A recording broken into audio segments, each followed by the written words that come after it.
If you want good laws, burn those you have and make new ones. Voltaire, French Enlightenment writer, philosopher, satirist, and historian.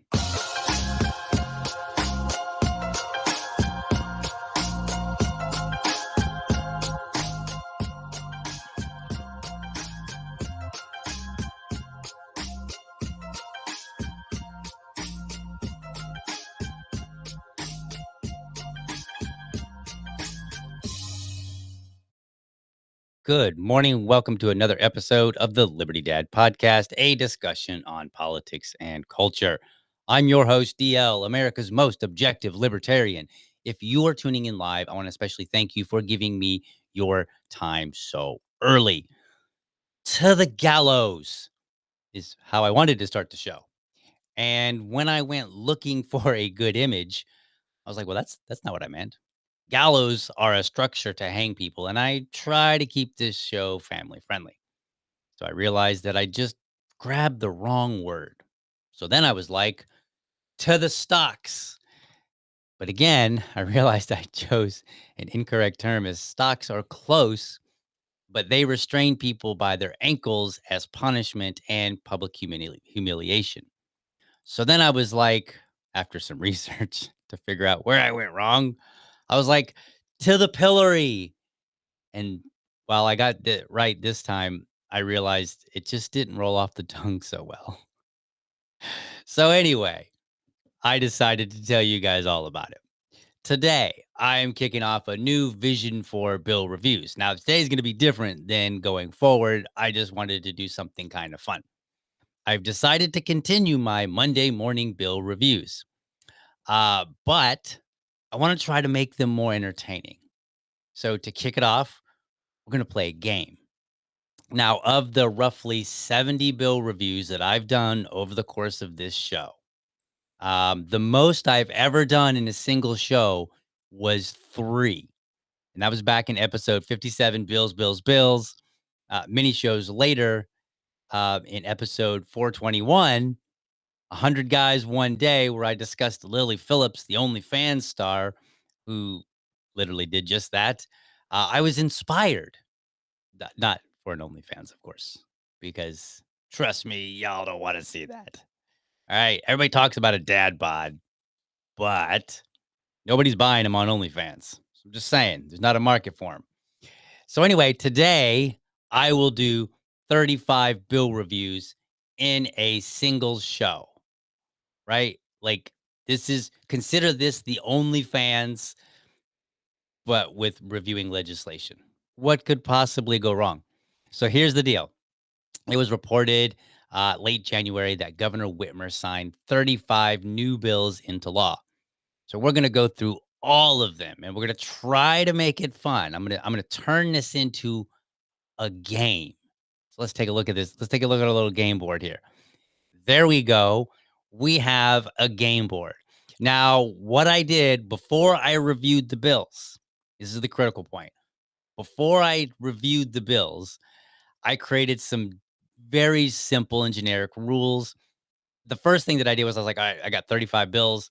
Let me go find a game board." I found one that actually has like 35 advancing squares. So I was like, "Oh, this is cool. Just like 34 squares, and then the finish is the 35th." So I was like, "Wow, how cool is that?" Right? And then I said, "Well, if I pass a single bill, like if I say, yeah, I kind of like this bill, then we're not going to make it to the finish." So I was like, well, how do I construct this so that there is that possibility?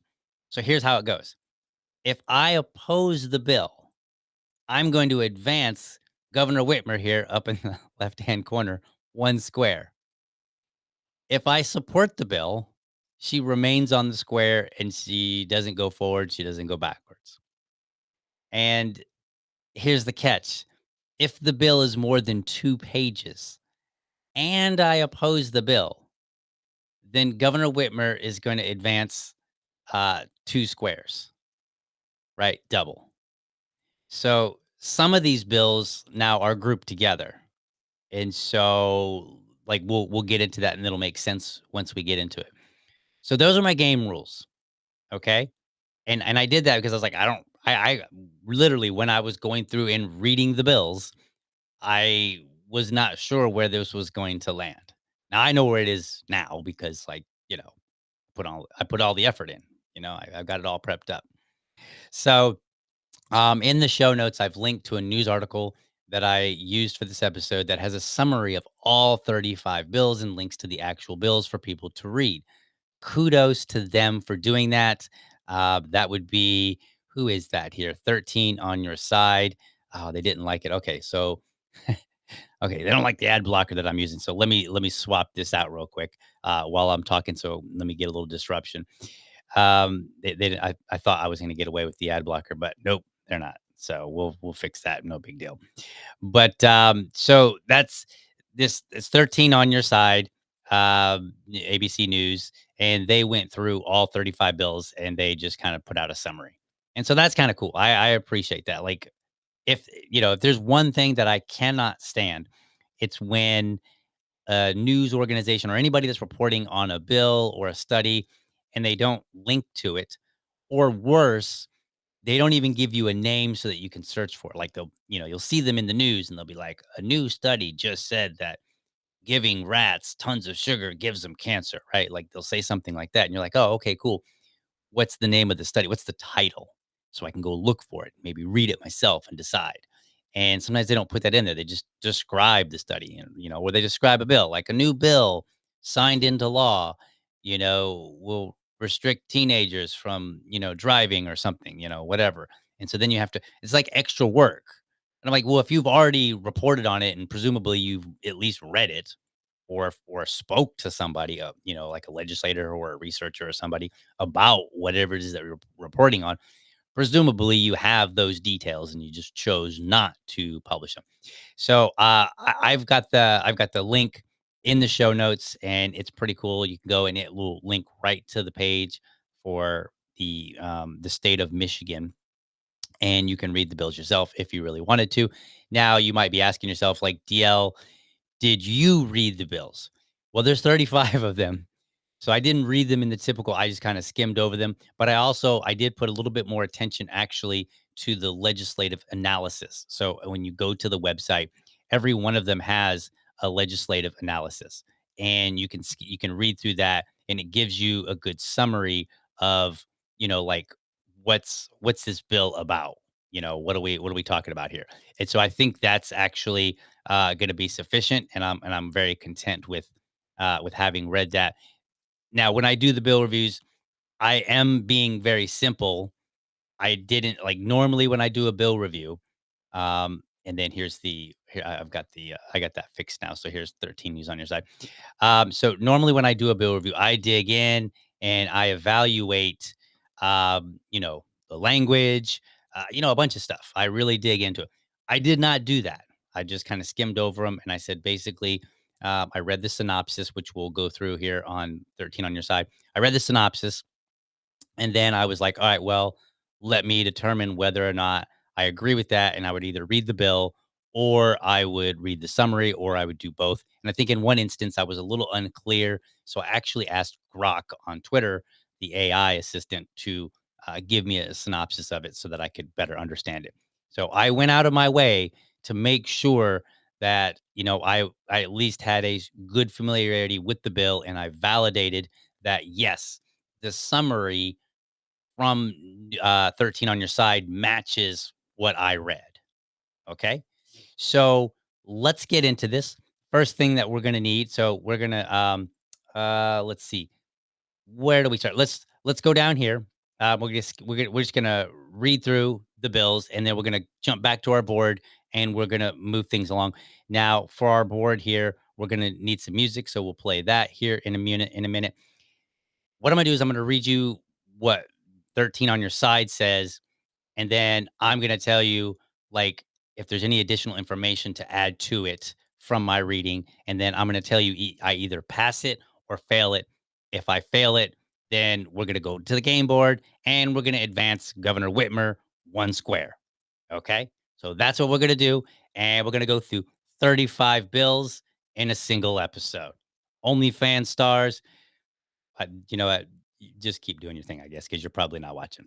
Anyway, all right. So House Bill 5649 mandates that public high schools offer a computer science course beginning with the 27-28 school year. Lawmakers in support of the bill claim this will bring Michigan more in line with other computer science.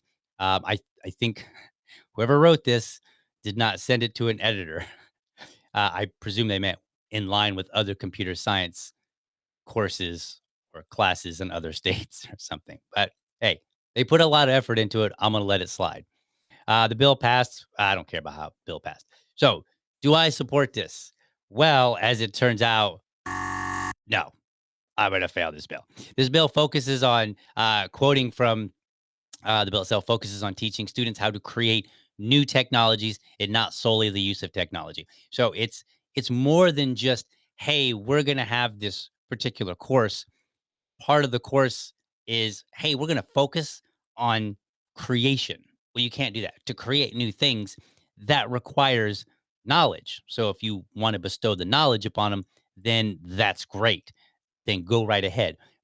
But you really cannot, like, you can't measure it and you really can't teach how to create new things. So that is a total fail. We're not going to do that. And let's move Governor Whitmer here. There we go. So we've moved her now. She's moved one square. All right. And maybe I won't pull up you can just check I'm not going to switch back and forth. I was thinking I was going to do that, but I decided I'm not going to switch back and forth just because I think it'll be easier and I won't make any mistakes.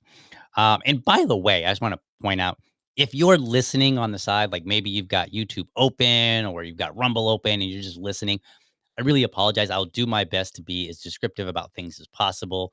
If you're listening, same thing. If you're listening on like Spotify or iTunes, I do apologize. This is kind of intensive in terms of visuals, but you should be able to listen and get the point.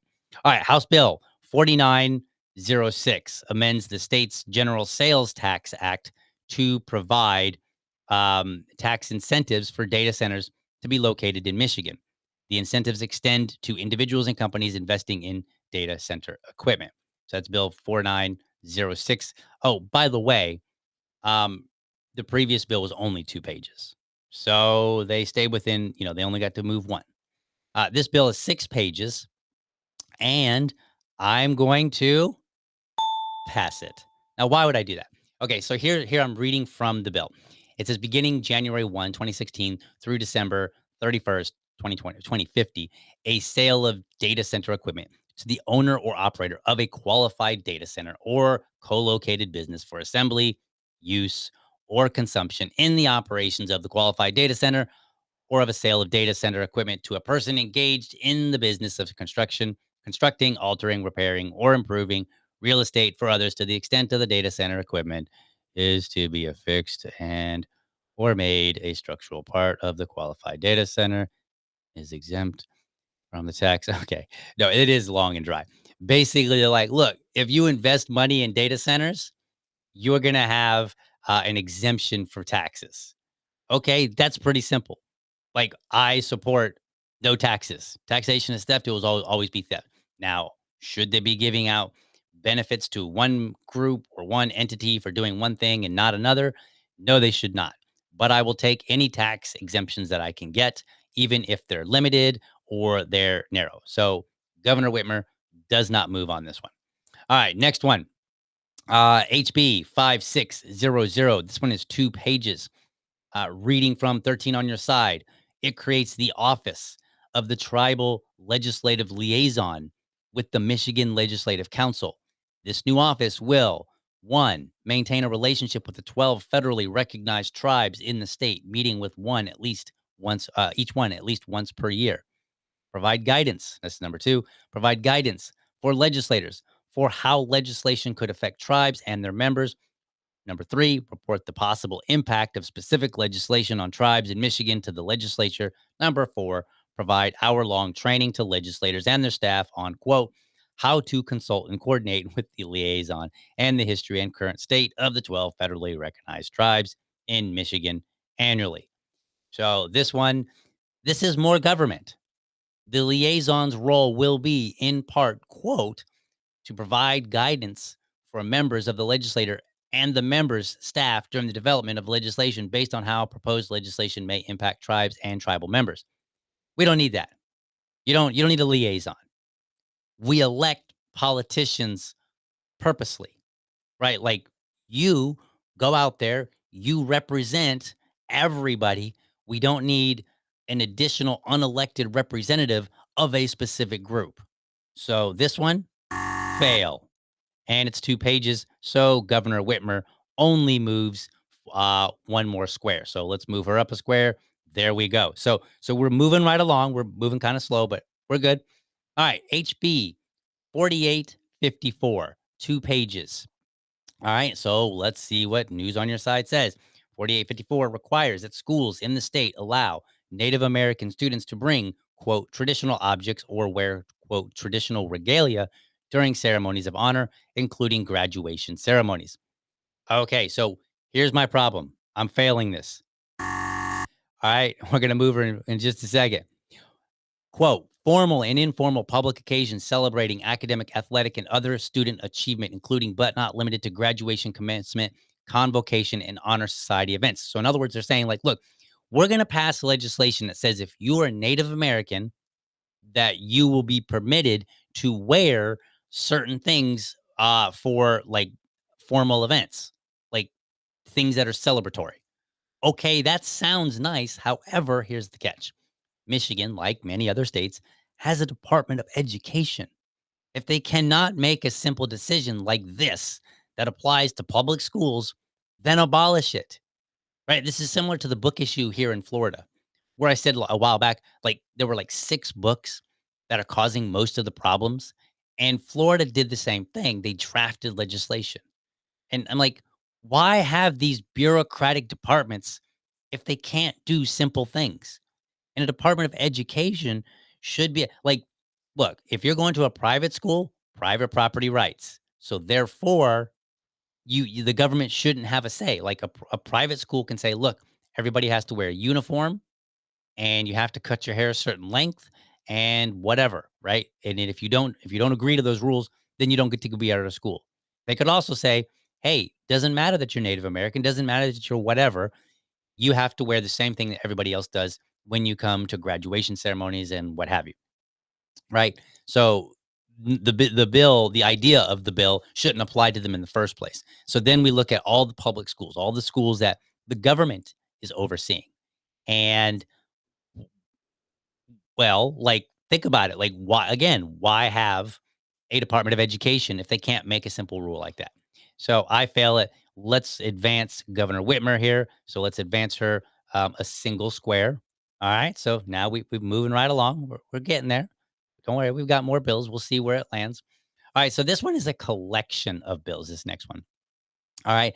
And this is House Bills 5231, 5232, 5233, and 5234. All right.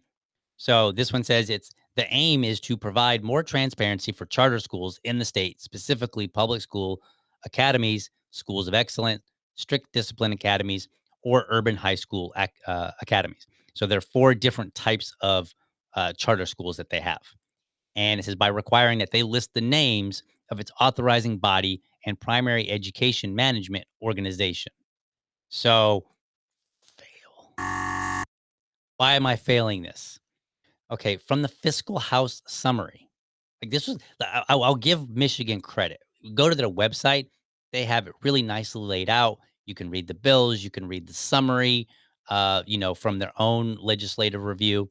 So, from their House Fiscal Summary, quote: "It adds a requirement that a contract issued for a public school academy, a PSA, including a school of excellence, school of strict discipline academy, or urban high school academy, must require all signage, advertising, and promotional materials to include the name of that school's authorizer and educational management organization."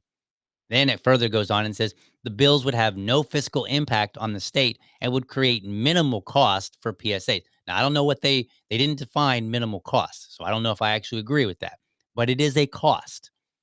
All right, schools it will be create minimal cost for PSAs, schools of excellence, strict discipline academies, and urban high school academies.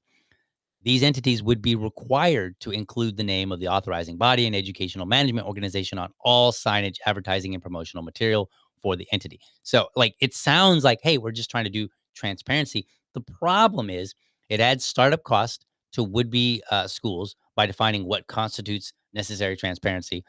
In other words, it makes it harder for new schools, just a little bit, to compete by increasing their cost. And there's really no evidence presented that the public actually wants this. Like, are members of the public like, man, I was going to choose one of these schools for my kid, but I just didn't know, I didn't know what management organization they were under. No, I don't think parents are doing that. Like, when I went looking for schools, I was not looking at them and going, well, who's the authorizing body of this school? Let me see that on your, like, it's transparency that I don't think anybody's asking for. People want to know if their kids are being educated. They don't wanna know that, like, yeah, maybe it's important to know that because a particular authorizing body might have a good reputation, but you don't need to legislate that. And again, I'm really, like, I'm sensitive to the idea of imposing upon businesses, when uh, when nobody's asking. So, that's a fail. Now, because this is 4 bills and I failed all 4 bills, and the bills had, let's see, 5 pages, 4 pages, 3 pages, 4 pages, right? So they're all exceeding the 2 page. That means every one of them moves forward 2 squares for a total of 8 squares. So let's move Governor Whitmer forward just a wee bit here. Wee bit meaning by 8 squares. Bam, there she is. Look at that. So I'm kind of liking the rules that I set, because I was like concerned. I was like, where are we going to go with this? Am I just going to end up being like 3 squares in? Like, that could be boring. All right, so let's move on to HB 5269. That is the next one here. This one says, reading again from 13 on your side, aims to provide more transparency for the types of charter schools previously mentioned by requiring the schools to post the average salary for new and experienced teachers and support staff on its public website by November 1st annually. What do you think, guys? Think I'm gonna pass it or fail it? Fail. Why am I failing this? As previously mentioned, schools shall post, quote, shall post all of the following information on its website that is accessible to the public. Quote, the average salary for new teachers and the average salary for veteran teachers that are employed.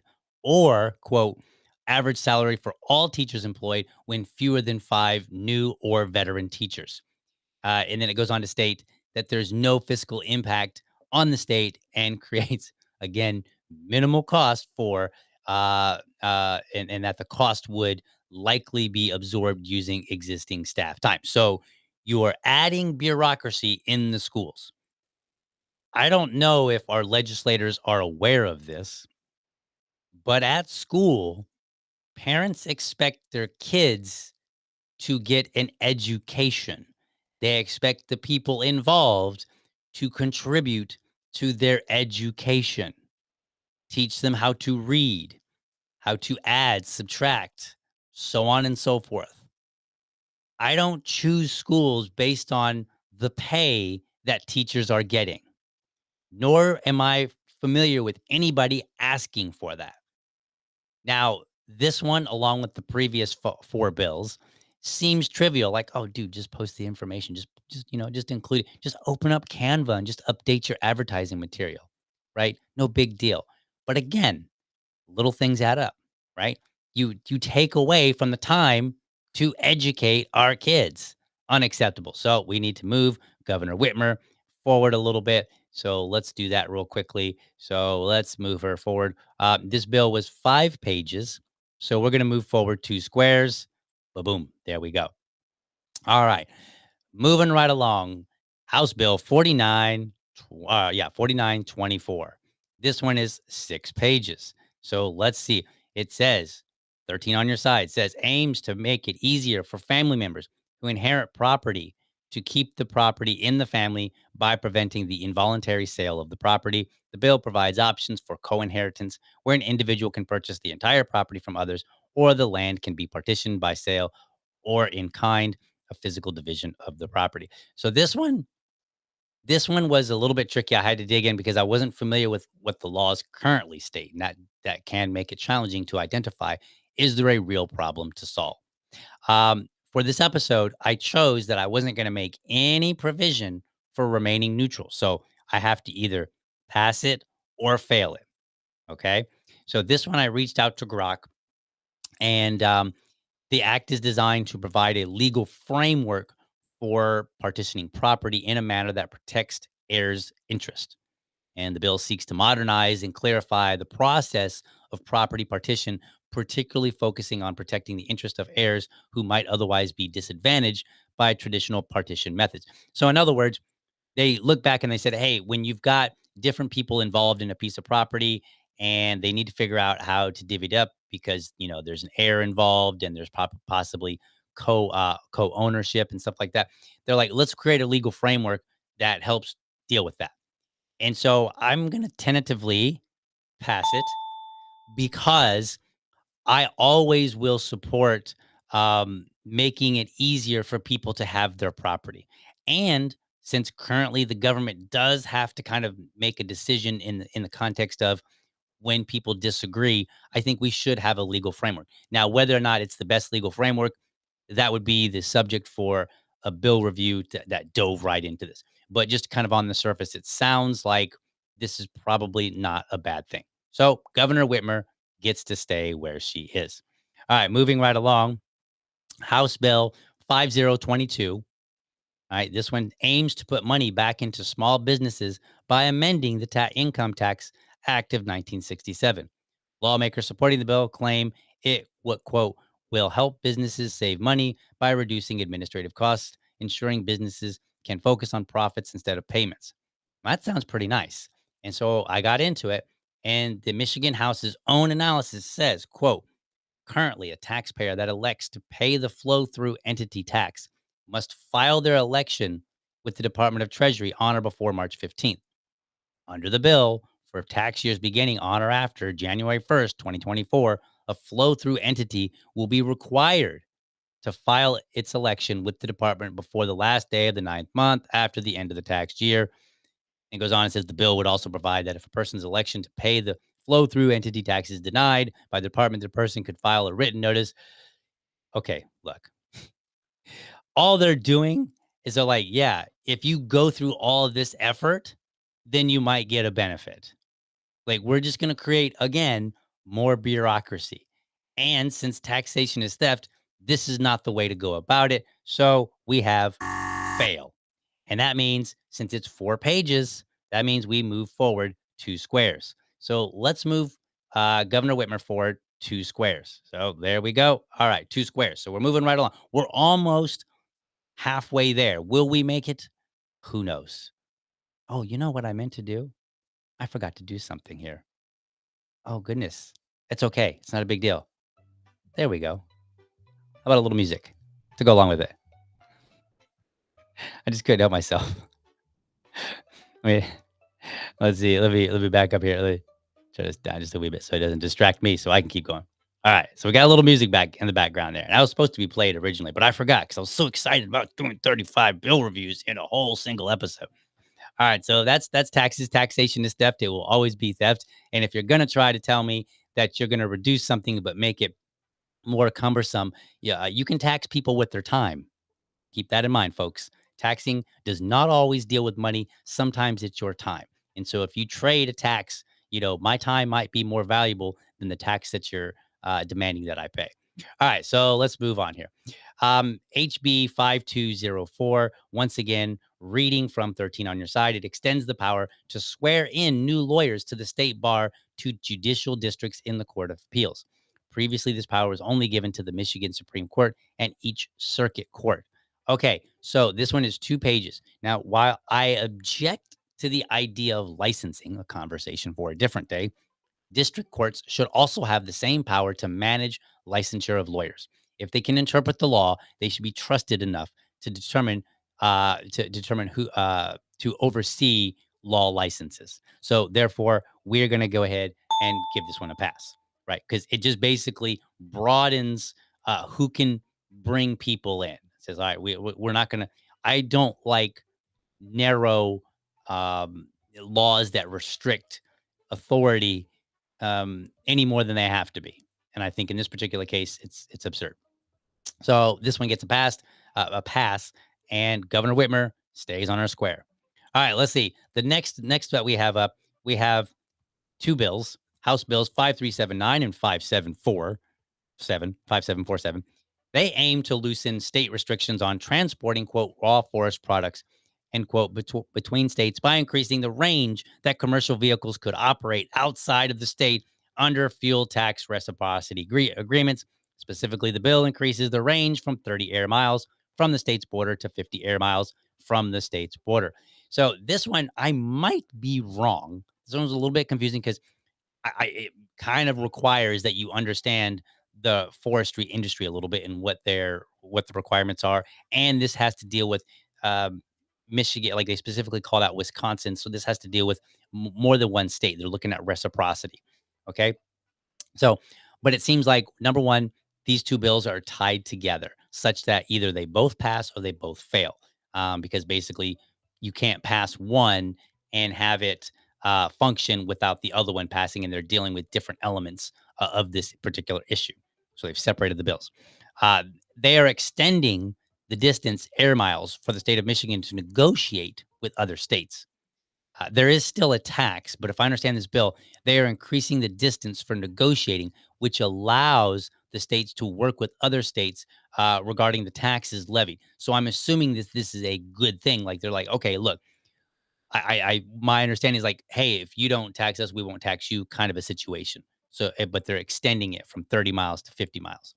And then also effectively, it's kind of in a sense the same bill, but amends two different past public acts or legislation, and it's designed to either both pass or both fail. So I can respect that as far as legislation goes. So therefore, we get a pass. Governor Whitmer gets to stay on her square. All right. Now, and by the way, all these pass fail that applies to the legislature as well, right? Like I'm just doing it on Governor Whitmer because she signed it at the end of the day. All right, HB 5924 amends the Michigan Memorial Highway Act to designate the portion of I 94 in Wayne County between Oakwood Boulevard and Outer Drive West as the quote, Corporal Muhammad said Memorial Highway. All right. So what do we got going on? This bill is based on, and I'm quoting from their documentation. Corporal Muhammad said was a member of the Melvindale Police Department on July 21st, 2024. He responded to a suspicious call, and while pursuing one of the subject, was killed in the line of duty. Now, I was thinking to fail this bill until I read this from their legislative analysis. Quote, Section 2 of the Michigan Memorial Highway Act indicates that the state transportation department shall provide for the erection of suitable markers indicating the name of the highway only when sufficient private contributions are received to completely cover the cost of erecting and maintaining those markers. So, as a result, this bill has no state or local fiscal impact. Now, look, roads need names. I don't really mind giving them to like a police officer who is chasing some bad guys or presumably bad guys, especially when the government says, look, we can rename it, but we're not putting up any markers unless money was raised to fully fund it and maintain it. All right, well, that's exactly how that gets away from using tax money for it. So another pass. Look at that. Like, I don't know. Are we gonna make it? I don't even know, but we'll see. All right, we got a couple bills, a couple more bills, and then we're gonna go to intermission. Then we'll come back and we'll finish it up. All right. So HB 6052 and 6053 are grouped together.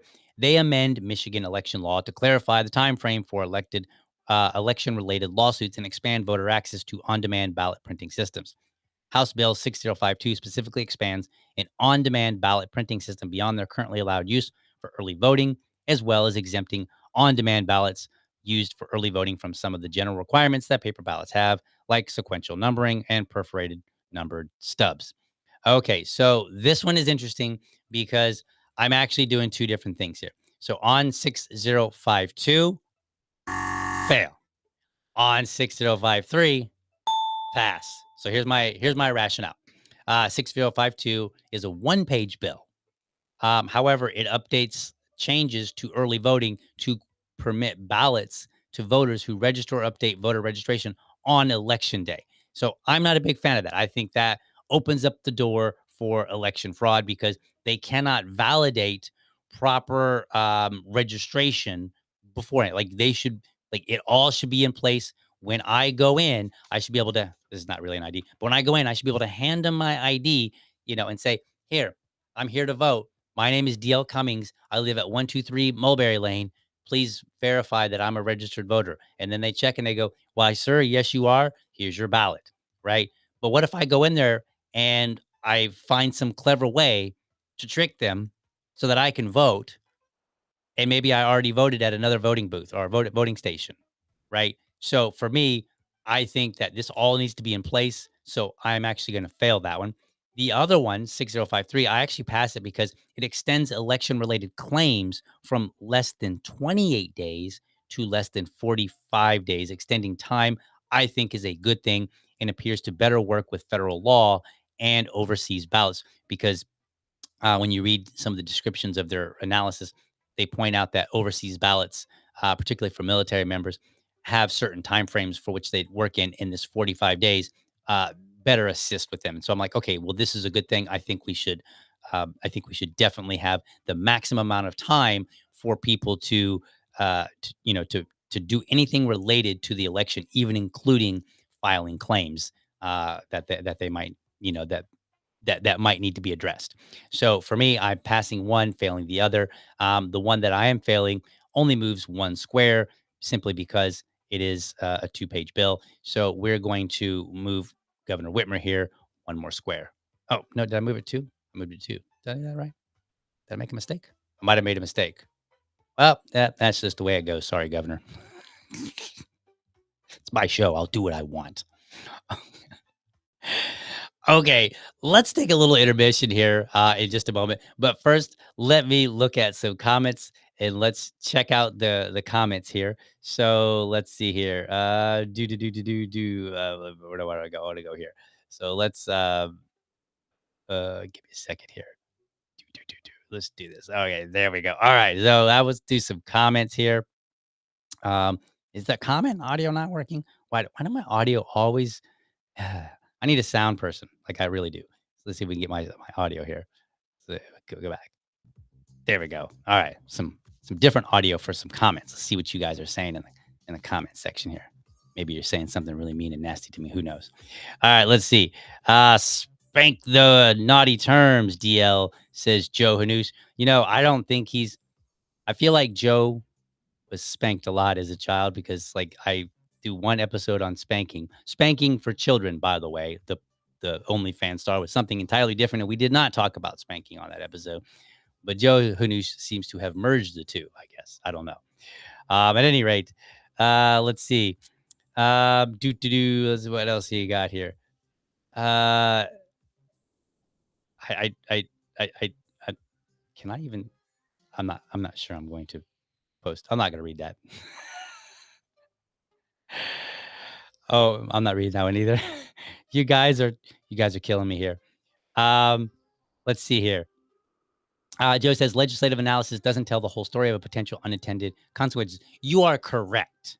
I actually agree. It does not tell you everything. However, I still encourage people to go and turn this audio down just a wee bit. I think it's a little bit loud. So I still encourage people to go and read the bills, or if that's a little bit too much trouble, read the analysis and just get an idea. Because if you read only the analysis and you don't dig in, you will still be more informed than you were, probably even from reading it from a journalist. So there were a few, like in the news on your side from 13 or whatever, there were a few which I think that they kind of missed a few key items and they didn't focus on things that I thought were important. And that's the nature of it. Like they could read it and they could say, oh, yeah, well, here are the important things to report. And we're trying to do a summary. And then I might look at it and say, yeah, I know you wanted to do a summary, but you left out a point that I think is a major element in this particular legislation.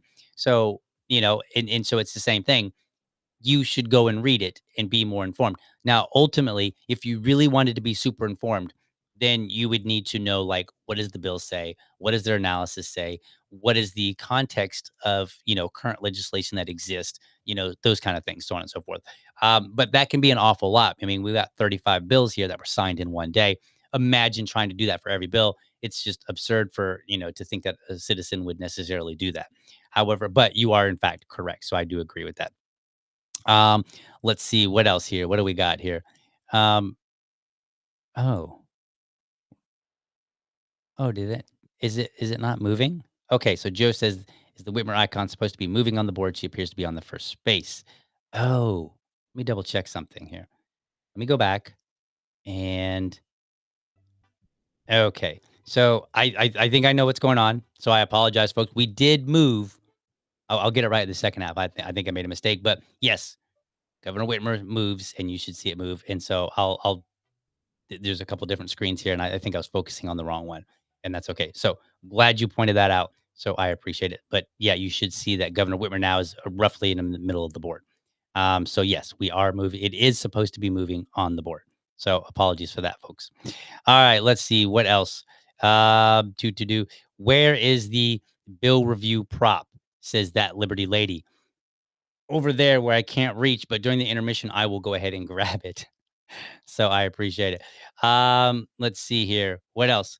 It is moving now. Her pick is moving now. Okay, so we've got her pick is moving now. So I'll just keep an eye on it.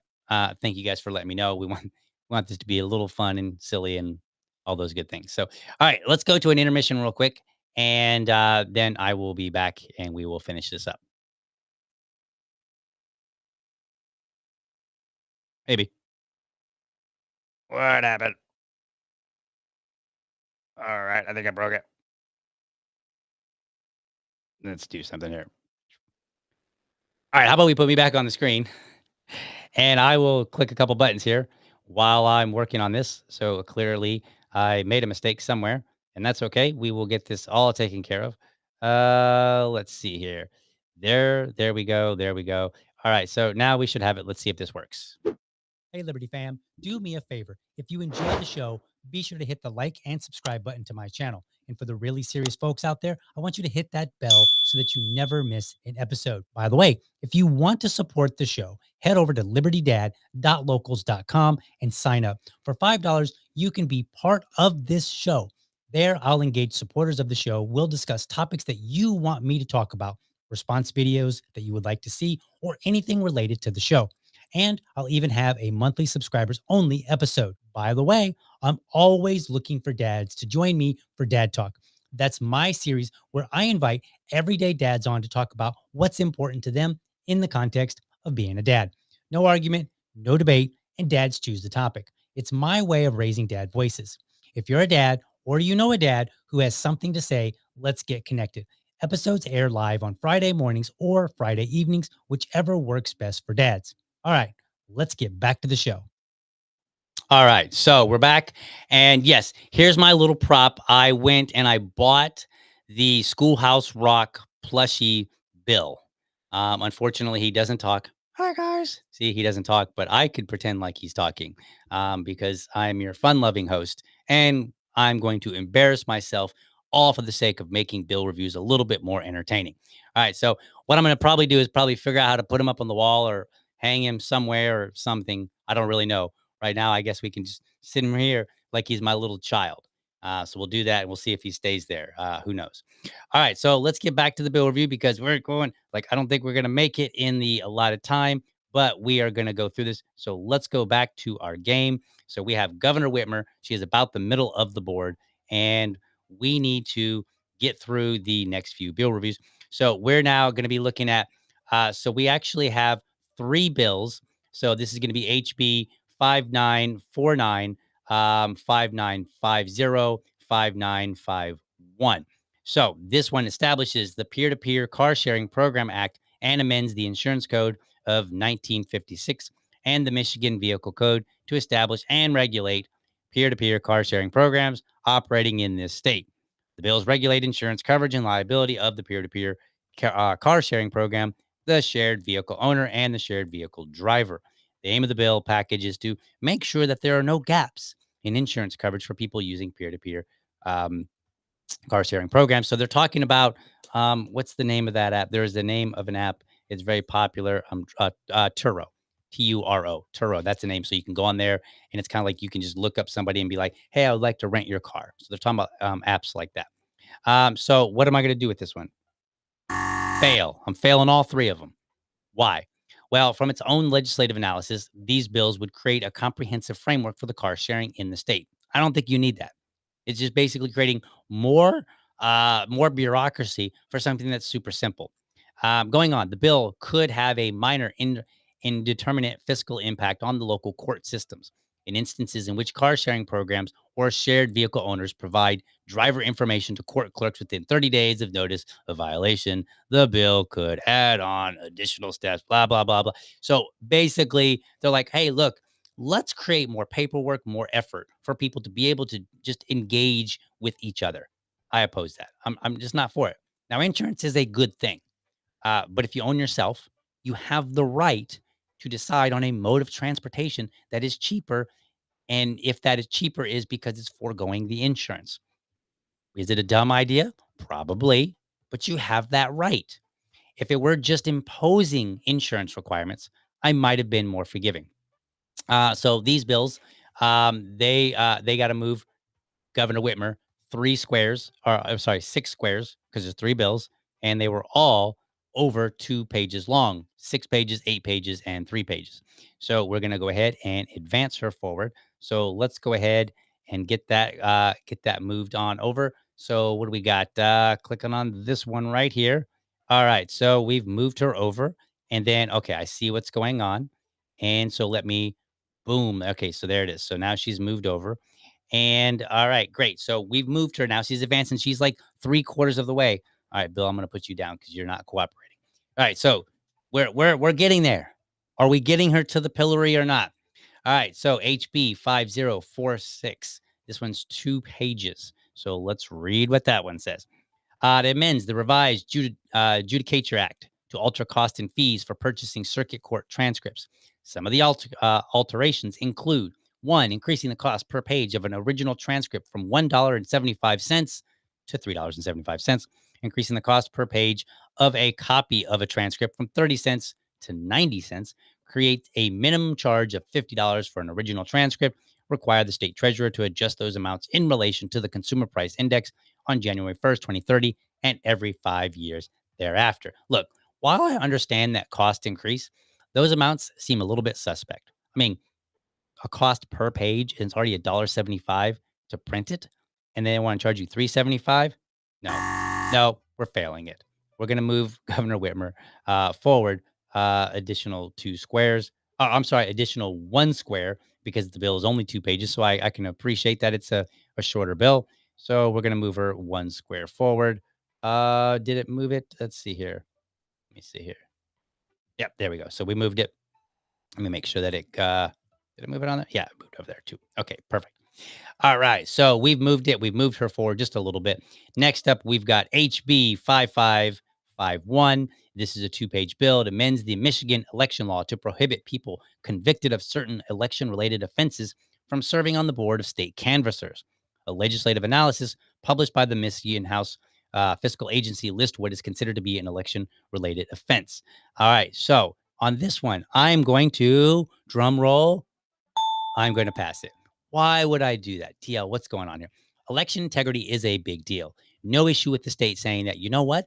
Certain positions cannot be held by somebody who has a prior conviction of an offense related to that job, right? Like like it's kind of like when we say, hey, if this is a more extreme version, but it's like if we said, hey, if you've been convicted of harming children, you don't get to be a school teacher.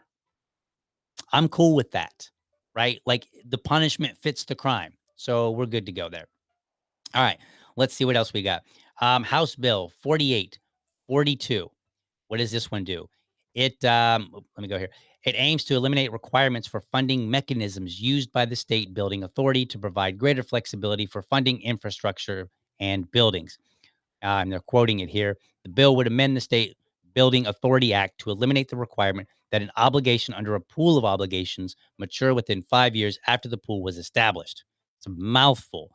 Like it's not even exactly clear what that means, but after digging in, it appears to open up funding to the government with short term bonds, leading to potential cost reduction with state governments. So, this is an issue that would really need to dig into, but I'm going to tentatively give it a pass because I like anything that makes it easier for government to operate or people, more importantly, people.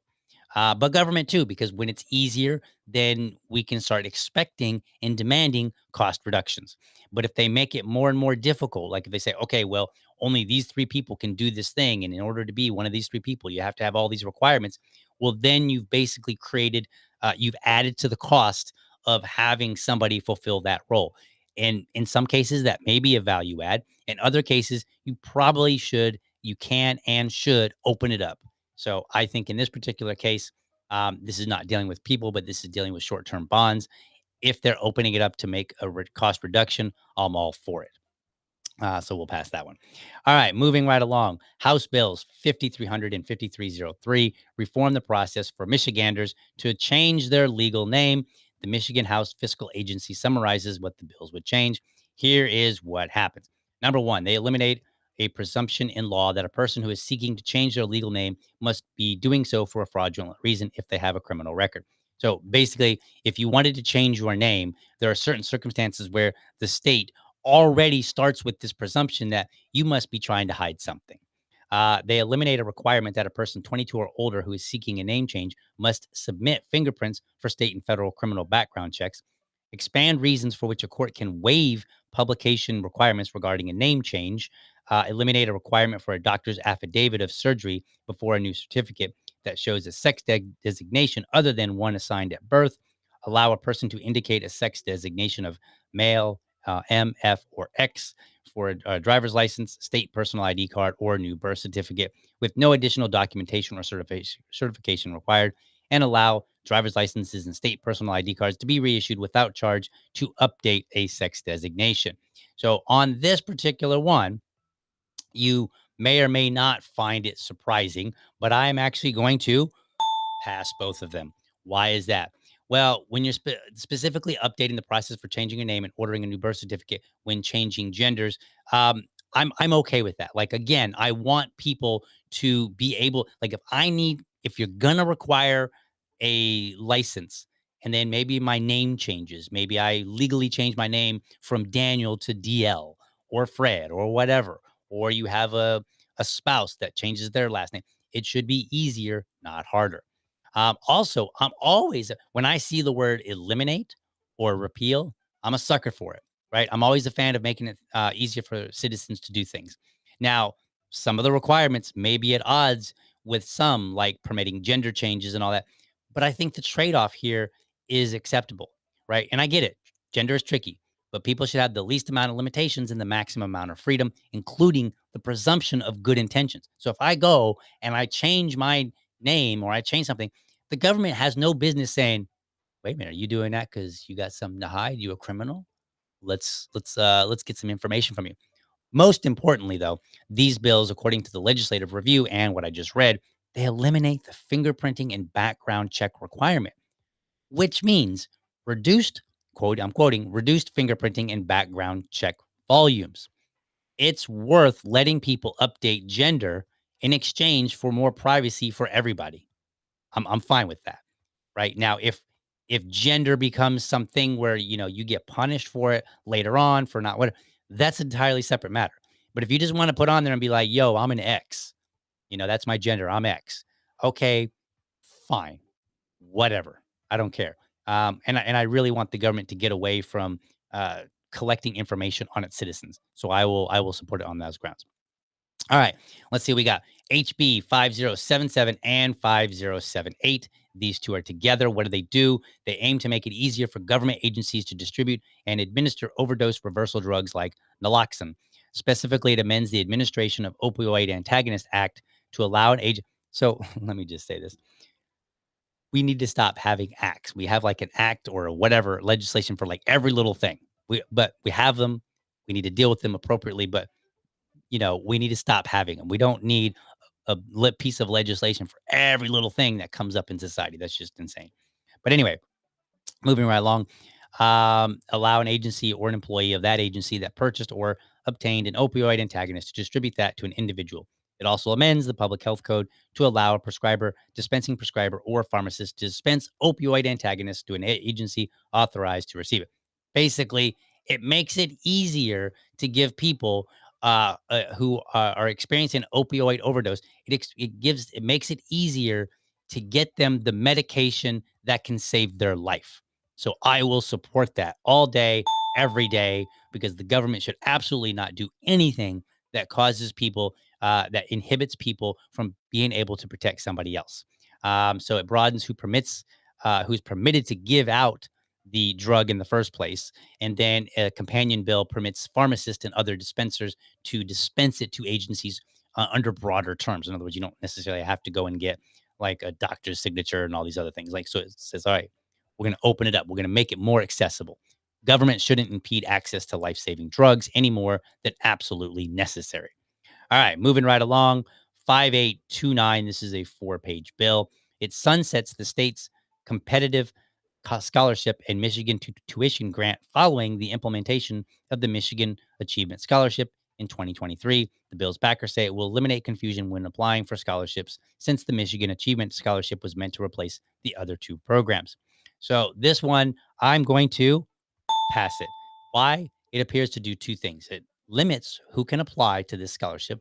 And then the legislative review points out, quote, this change would slowly phase out the scholarship, reducing costs for the scholarship. The state has appropriated 19.9 million for state competitive scholarships for fiscal year 2024-25. Now, it doesn't get rid of scholarships.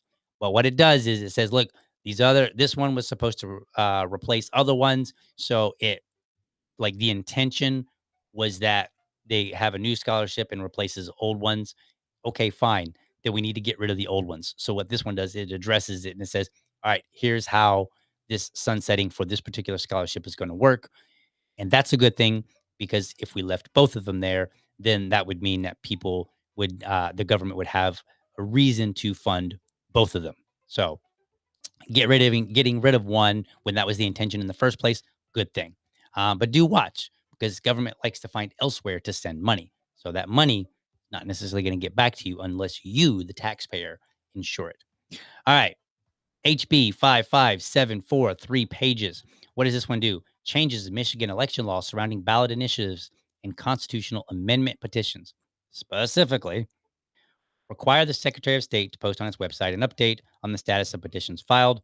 These posts will happen on the first business day of every month after the date of petition and signatures were filed. Change how petition numbers on ballots appear to the following structure, and then it designates what they should look like. Removes the requirement in a Michigan election law that forces the Secretary of State to send at least 2 copies of a summary of a constitutional amendment to county clerks. Okay, what am I going to do? I'm going to pass this bill. The Secretary of State should always be required to post information to the public sooner than later. I When it comes to businesses, the free market can handle it. When it comes to government, we need rules that say you will be absolutely transparent and you have to post information accessible by the public. So I'm always a fan of that. I don't really care about their updating their numbering scheme. Like, okay, that's just kind of like some procedural thing, whatever. Um, and while it's rare that I wouldn't support repealing the previous law, requiring the Secretary of State to send 2 copies is absurd, and it should go. Right? Like you shouldn't have to send 2 copies. 1 copy should be sufficient. And so, depending on, I will you get a lot of savings out of it? Probably not, but less is more in some cases. So I'm going with the pass on that. All right, HB 6166 amends the Convention and Tourism Marketing Act to cap the amount of funds that a convention business and tourism bureau can use on a marketing program. This bill is aimed specifically at Wayne County. This bill is 2 pages long and it adds taxes. So, you guessed it, fail. More specifically, here's what the legislative review said. Travel and Convention Bureau located in Wayne County could levy an assessment up to 2% on charges for rooms in facilities with 35 or more guest rooms in the Metro Detroit area. That is in Wayne, Oakland, and Macomb counties to pay the cost of its marketing program for the area. The bill would increase the maximum amount the Bureau can assess from 2% to 3%, then to 3.5% beginning 2025, and then 4% beginning January 2031. In other words, the Bureau markets and then levies taxes on room charges based on the room count. So, number one, government agencies shouldn't be marketing. Number two, they should be looking to lower cost, which means taxes. And then three, any taxes should be the same across the board. So you shouldn't say, well, you have fewer than 35, so your tax bill is less. And these people over here, they're doing very well. They have a big business and they got 100 rooms, so we're going to tax them more. Taxes should be even across the board. So that one fails. And because it is only 2 pages, we're going to advance Governor Whitmer one more. So let's move her one square there. So we got her at one square. And did it move it? There we go. We got her moved on what you guys are seeing. Not sure why that's being so quirky, but anyway, show must go on. So let's see here. We've got a few more bills in the stash here. 60888, 5 pages. So this one requires that local municipalities like a city, town, or village to join a county's public transit authority if that county has a population of at least 1.1 million.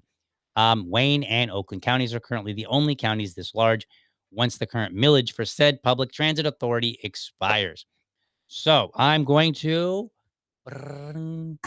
fail this bill. Why? I'm a fan of home rule number one. That's where you let communities make decisions in their best interest. From a legislative review, it says that it will no longer allow, I'm quoting, it'll no longer allow municipalities in Wayne County and Oakland County to opt out of the county's public transit authority and to remove the 5-year limit on taxes levied by public transit authorities, end quote.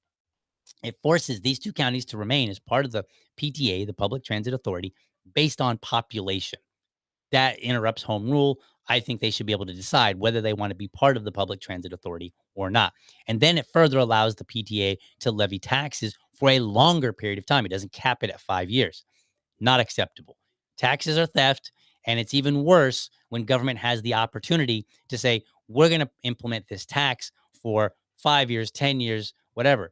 If you're going to have a tax, it should have a sunset date. And then we should have to look and say, do we need this tax? Was it a good idea? Did it pay for the things that you said it was going to pay for? Right. And that time frame should be shorter than longer. Here in Jacksonville, they passed a 6 cents gas tax for like 30 years. Like, okay, are people even going to remember in 30 years? No, that's an absurd time frame in the first place. And back in my day, we called that a legislative money grab. All right, so we're moving right along. I think we're getting close. We're almost done. HB 5188, 3 pages, gives drain commissioners and drainage boards larger monetary limits for drain assessments. It also requires that the monetary limit be adjusted yearly by the Consumer Price Index starting January 2025. From the legislative review, quote, the provision of House Bill 5188 provisions are intended to account for increases in drain maintenance costs. These provisions could increase annual maintenance assessments to district property owners, including public corporations such as the county road commissions and the Michigan Department of Transportation. However, proper maintenance of drains could reduce the need for large-scale projects that have no statutory cost or assessment limitations. Okay, so I want to see cost reduced, not increased, especially when the presumption is on could reduce. So therefore, fail. And because this bill was 3 pages, it exceeds the 2-page limit. We have to move Governor Whitmer 2 spaces. So let's move Governor Whitmer 2 spaces. I think I messed up on something here because like that was more than 2 spaces. Okay, whatever. We're moving. I went 3 spaces. You know what? I'm not even sad about it. One, it's my show, it's my game. And you know what else? Government has done so many bad things that if I make a mistake, they can just deal with it. So, whatever. All right, let's see. Last 3 bills. What are we going to get here, folks? Are we going to get Governor Whitmer there or not? These are Senate bills 962, 975, and 981. They aim to modify unemployment benefit laws to support survivors of domestic violence who leave their job due to a domestic assault. These bills also aim to modify eligibility requirements for shared work plans and improve the efficiency of the administrative law hearing process, according to the supporters of the bill. So these bills, I am going to pass. What? DL, are you crazy? Here, look, it's like this. It broadens the eligibility of unemployment specifically for those suffering unemployment due to domestic abuse. Now, and they do some other things. They, like it includes language that the bill would specify that an individual that who reduces their working hours to less than full time would be presumed to have voluntarily left work without a good cause, which means like you stop getting you're not eligible for unemployment, right? So they put some requirements in there. But here's really the thing: at the end of the day, I'm not a big fan of government overseeing things, right? The government shouldn't be involved. It should insist people work full time. Going back to that particular portion of it. Um, And then it also, like, while the government shouldn't be involved in managing unemployment funds, if it is to exist, it should at least be useful to people with an actual serious circumstance. At the end of the day, we have to remember that we don't live in a libertarian world. So, therefore, what we have to do is we have to make sure that we pick and choose and fight our battles. Not so much for the legislative process, but so that the outside world can say, okay, you're being rational here. I get why you're being hard nosed here. And I just don't think it's going to be a good idea. Like, this is not the hill to die on and be like, oh, you want to extend existing legislation to domestic abuse victims? No way, man. Like, I think it makes the argument easier in the future to be like, hey, I supported this, but I think we should remove this provision. Speaking of removing provisions, 981, that third bill, it includes the repeal of several sections. Those repealed sections remove the creation of additional bodies, along with removing permission for the UIA, the Unemployment Insurance Agency, to purchase land. So it actually creates more limitations on what is permitted by government to do. So like they can't create yet another body, right? Like another review board of some sort. We don't need that. We don't need more and more bureaucracy. We need less of it. So they're removing some of it. And then they're also saying, like, hey, look, you also can't purchase land to make parking lots and some other things. So, okay, well, you know what? Given that, I'm kind of for it. And again, you have to pick and choose your battles. You also have to sometimes recognize that maybe getting one thing is worth it for something else. So in this particular case, getting a little bit less opportunity for the government. I don't know if that's grammatically correct. So removing some opportunity for the government to create additional bodies, to make purchases, which comes from tax money. In exchange for that, we're allowing a little bit more flexibility with domestic abuse victims. I think that's a fair trade. So I'm passing those bills, and that leaves us with Governor Whitmer just shy just shy of hitting the pillory. I'm so sorry, folks.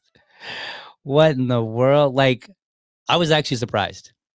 I worked until like midnight last night on this, finishing it up, and I thought I was going to make it. I really did. I was like, man, we're going to make this. I was like, I created some really great rules, but as I got toward the end, I was like, I don't think we're going to make it. And then we didn't make it, and I was like, well, that's the way it is. That's how it goes. So me and I don't know. We need to think of a name for this fella because I don't think he has an official name. Like you can just call him Bill, I guess, because that's there. But I mean, Billy. I don't know. That's I'm 46. Why would I call him Billy? And I'm holding a plushie in the first place. So I don't know. But we'll think of a name for this little fella. He'll appear, somewhere. We'll get him somewhere in the shot in the future when I do bill reviews. Now, all my bill reviews are not going to be game boards, and I'm not going to do 30 some bills again. That was just exhausting. Like I feel like an OnlyFans star right now. I feel wore out. I'm going to have to go and cry in the corner now for my actions. So, but let's see what we got for comments here, and then we're going to close out the show. Um, all right. So let's see here. Of course, that sound still isn't playing. You know what? I'm just going to let it go. Just going to let it go. All right, let's see what we got here. Um, Keith Garrett says the telethon channel. Yeah, kind of, in a sense. He also says, and I like this, strategic libertarianism, question mark. Okay. Yes. We got to be strategic sometimes.